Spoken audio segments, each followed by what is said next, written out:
Una hora en la ventana, la otra hora en el balcón. Una hora El invitado. la otra hora en el balcón. La querida, mi madre, entiendo que tengo amor. Nerina Visakovsky, bienvenida a España y bienvenida a Radio Sefarad. Bueno, gracias a ustedes por invitarme, contentísima de estar aquí. Estás aquí en Radio Sefarad y el jueves 28 a las 7 de la tarde presentas un ensayo muy interesante en el Centro Sefarad Israel.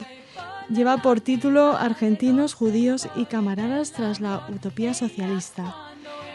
Un título que parece muy vinculado a lo político, pero que también tiene que ver con la tradición, con la identidad, sí, claro, con la historia de esos judíos que llegaron a Argentina en diferentes épocas, ¿no, Nerina? Sí, correcto.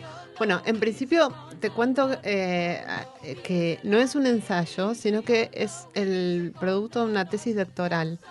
Es una investigación de más de 10 años que resultó ser mi tesis de doctorado y que después tardé unos cuantos años más en transformarla en un libro. Así que tiene un trabajo de documentación importante. Esto hay que decirlo porque el ensayo tiene más de la opinión del autor y en realidad este trabajo tiene una documentación interesante donde el eje principal es reconstruir una propuesta pedagógica que fue de vanguardia en la historia de la Argentina y que vino de la izquierda judía. ¿Y en yiddish?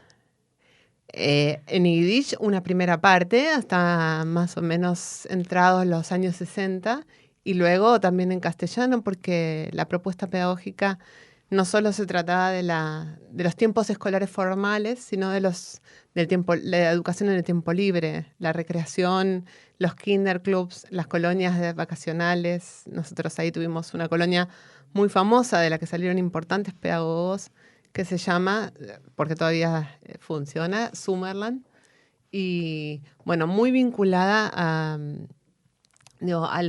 grandes profesionales de la educación en la Argentina. En cualquier carrera de educación a nivel nacional te puedes encontrar que todos saben algo de Summerland.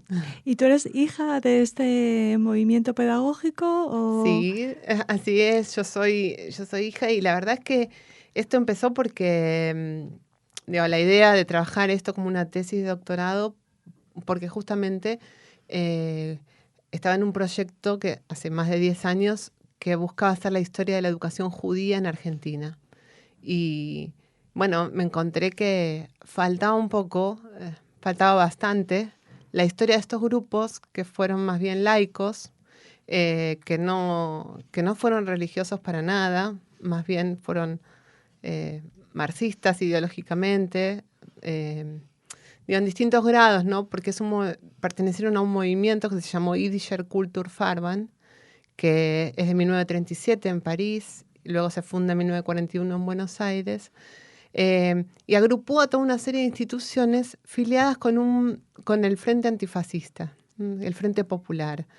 Entonces es un momento, digamos, donde los sectores más comunistas o camaradas, como dice el título, están en alianza con otros sectores, liberales, socialistas y demás, ¿no? Es el tiempo de la Guerra Civil Española, de la Segunda Guerra Mundial. Entonces el mundo se polariza, ¿no? En fascistas, antifascistas. Entonces en ese momento particular también se ve en las instituciones una mezcla de gente que sobre todo, digamos, se junta también y hace crecer sus escuelas porque ve que la cultura judía y yidishista está siendo devastada en Europa y es necesario, digamos, crear ámbitos de participación y de transmisión cultural. Y de preservación, ¿no? Y de preservación. De esa cultura. Pero siempre con una lógica integrada a la sociedad argentina. Digamos, por eso se llama argentinos judíos, porque digo, primero la nacionalidad argentina para este grupo.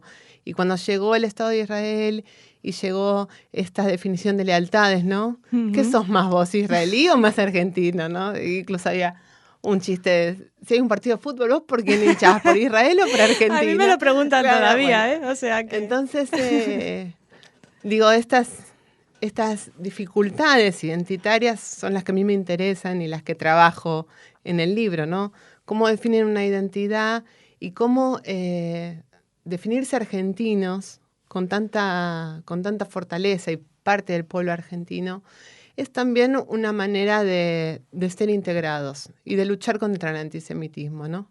Digo, una sociedad, cuanto más cuanto más integra a sus minorías, más plural, me parece que circula mejor esta diversidad cultural, ¿no? Y también mostrar que hubo otras líneas dentro de la colectividad judía, ¿no? Que no todas consideraron a Israel como centro principal de su actividad y demás. Bueno, pero sí tenía vinculaciones este movimiento con el sionismo, supongo que sí, incluso antes o más antes de la creación del Estado, ¿no? Bueno, en el libro yo cuento que durante la Segunda Guerra Mundial, justamente hay una especie de trauma generalizado con lo que está pasando, y las escuelas de este movimiento, del Yiddischer Kulturverband, IKUF es la sigla, ingresan al Badajinuj, ingresan a la Comisión de Educación.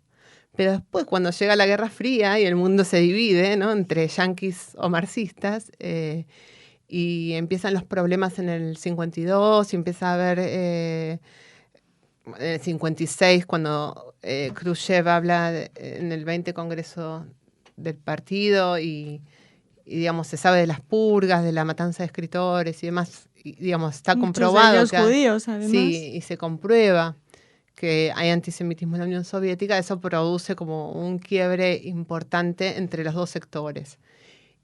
Pero los que siguen en el movimiento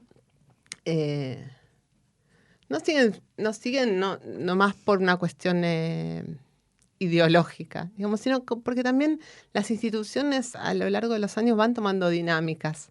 Las familias tienen redes sociales, se hacen amigos, familia. Entonces, si bien hubo conflictos de familiares también, ¿no?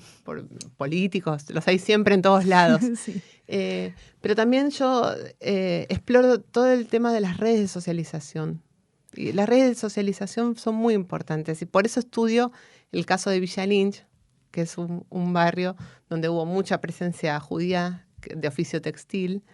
Y bueno, y ahí cuando uno ve, ahí también había una institución sionista, entonces estaba esta que era la progresista y la sionista, pero en el mundo de las fábricas convivían, porque por ahí eran shift breeder, ¿no? Eran hermanos del barco, Uh-huh. y porque no eran ideologías puras.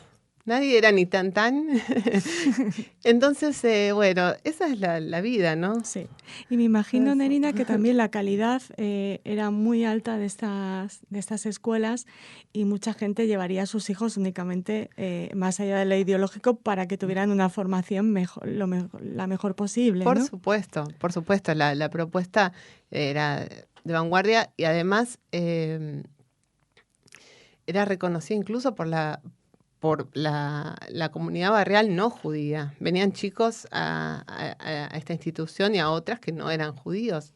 Sobre todo cuando se deja de enseñar yiddish y lo recreativo y lo deportivo empieza a tener un lugar predominante, vienen muchos chicos del barrio.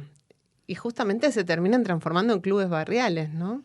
Como lo mismo que los clubes de los italianos y de los españoles. Y son una de las tantas colectividades que hizo ese aporte a esta diversidad que tenemos en Argentina, ¿no? De tantos grupos que hicieron una ciudad tan cosmopolita. Nerina, ¿cuántos testimonios has recogido y cuál recuerdas especialmente? ¿Será difícil? Sí, bueno, hay muchísimos. Pero creo que...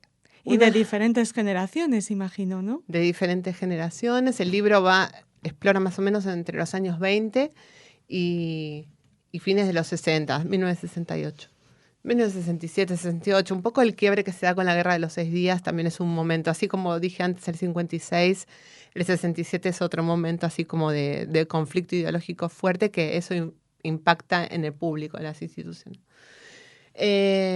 Pero creo que la entrevista hay muchas, ¿no? Pero una fue especialmente emocionante porque logré entrevistar a uno de los fundadores del Pérez, de este club de Villa Lynch, con 100 años. Wow. Y después que lo entrevisté enseguida falleció. Y bueno, imagínate, 100 años en el 2005 fue la entrevista.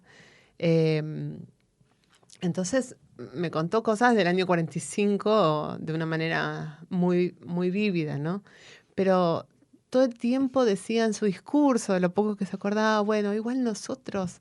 Yo le preguntaba, bueno, pero estaban en la AMIA, ¿y cómo pensaban de la DAIO? Pero él siempre me contestaba más o menos lo mismo, bueno, no, pero nosotros lo que queríamos era progresar, progresar. Yo trabajaba mucho para progresar. Y esa es un poco la metáfora Del inmigrante también, del ¿no? inmigrante y de cómo, sí, lo ideológico estaba presente. Por ahí en los dirigentes lo ideológico era su vida, pero eran 3 o 4 esos dirigentes que lo ideológico era su vida. En general la gente tenía una simpatía, tenía unas ideas muy marcadas, podía discutir en la mesa, pero después trabajaba, iba a la fábrica y trabajaba, porque todos querían progresar y vivir en esa sociedad abierta, tan distinta a la realidad que habían venido, que traían de Rusia o de otros países donde habían sido perseguidos por su condición judía. Esta sociedad era abierta. Digo, más allá digo, en el libro se cuenta algunos momentos que hay como picos de antisemitismo, ¿no? En los 60 cuando se secuestra a Eichmann, digamos, hay movimientos, grupos de derecha con improntas antisemitas, digo, hubo en todos los tiempos, en algunos momentos más que otros, pero en general fue una sociedad receptiva. Y el tema del progreso y de integrarse está muy presente en el discurso. ¿Él de dónde venía? Él venía bueno, había 3 ciudades típicas en Villa Lynch de procedencia, que eran Lodz, Bełchatów y Białystok, que eran las textileras polacas. Él era del algodón. Aparte, esas ciudades eran los especialistas en seda, los especialistas en algodón. Entonces, además se encontraban con sus paisanos por el tipo de rubro textil. Hacía, claro. Sí, era muy, muy, muy cómico. Y bueno, él cuenta, por ejemplo, en el 45, cuenta en esa anécdota, Volkovitsky se llama, Fischke Volkovitsky, está en la comisión directiva que funda el club. Contaba que en el 45, cuando fue el famoso 17 de octubre, donde las masas salen a clamar por la vuelta de Perón, que estaba preso, bueno, hay, digamos, un grupo que viene a hacer un ataque al Pérez, ¿no? Porque es la patronal. Entonces, es muy interesante cómo además se juega toda una cuestión en Villa Lynch donde ellos son obreros judíos, llegan como obreros judíos, pero enseguida se convierten en patrones. Patrones por tener 100 obreros o por tener 1, porque los textiles tenían... progresado. Claro, por progresar.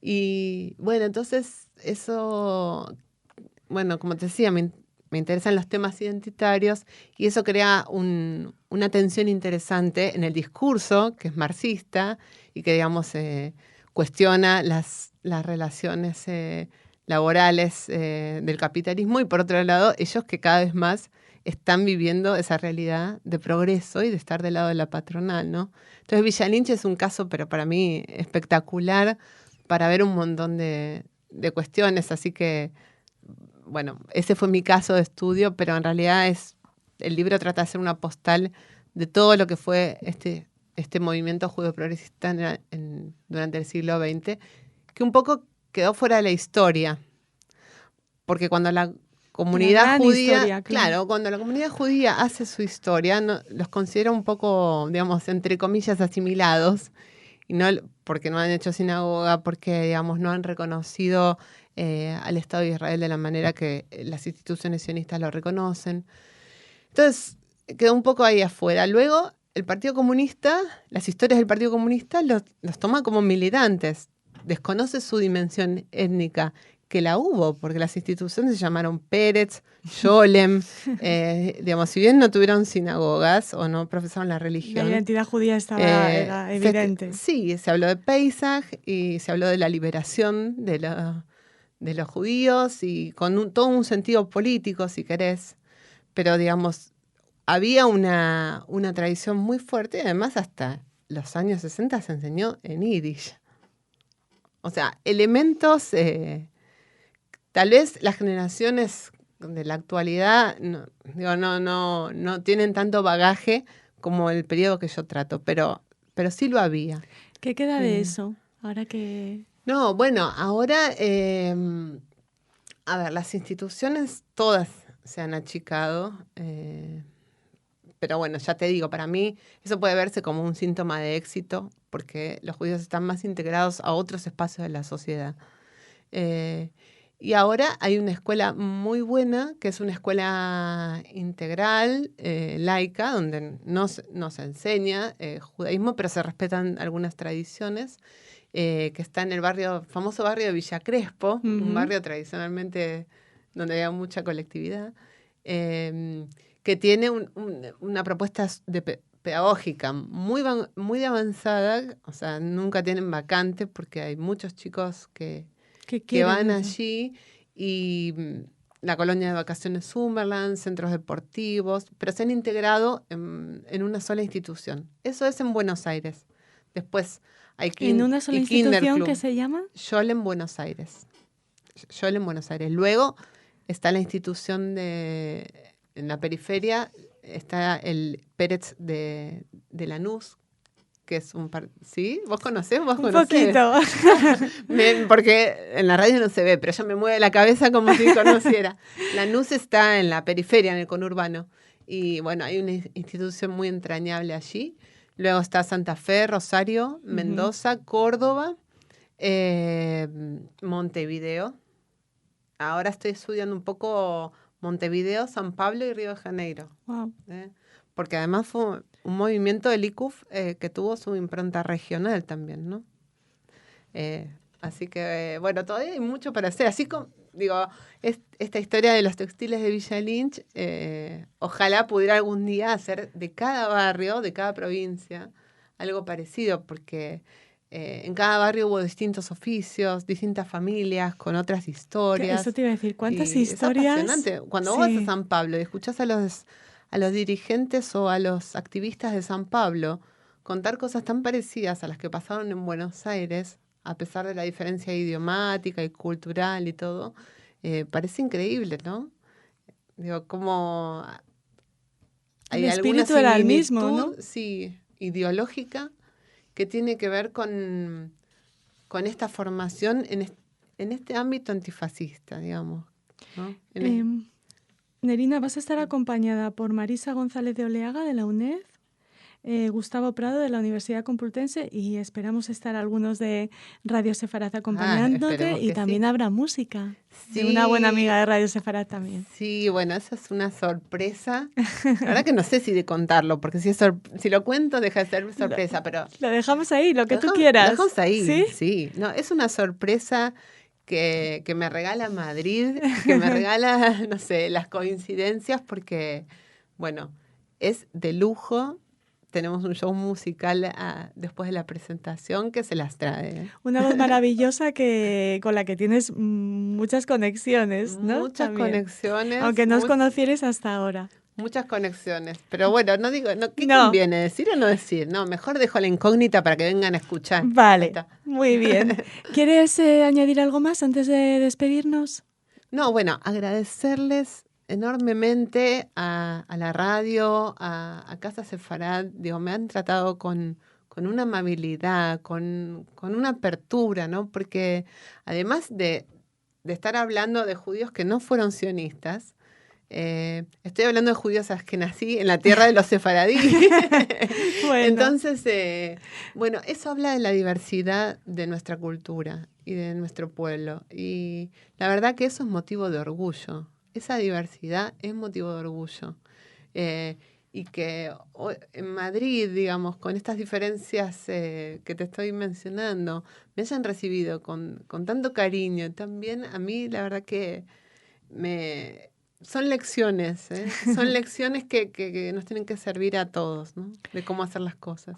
Menos mal que tenemos esta presentación en el Centro Sefarat Israel, porque la entrevista es muy corta, se nos quedan muchísimos temas, como por ejemplo, qué pasó con la dictadura militar y estas personas que se habían formado en estas escuelas y en estos clubes. No sé, más que nos contaras más historias. Solo te pongo un título, si querés. los primeros inmigrantes, como antes te decía, tienen como uno de los objetivos centrales la integración, y la integración de sus hijos, que sus hijos se sientan argentinos. Y finalmente eso se cumple. Todos los hijos van a las universidades, empiezan a militar por las causas nacionales y terminan involucrados con la política nacional, con los partidos políticos nacionales. Y muchos, digamos, se alejan de las instituciones porque se han integrado a ese tipo de luchas, ¿no?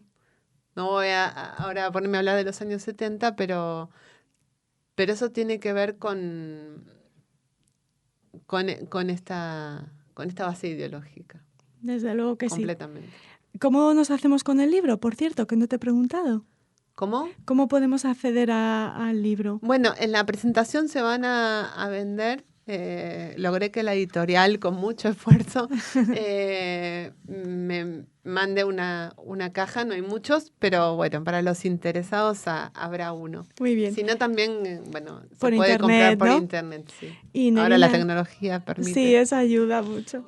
¿Y tú te defines como argentina, como judía o como camarada? ¿Cuál es el orden de tu definición? Bueno, en realidad la idea de ese título era las tres cosas juntas, no una o la otra, ¿no?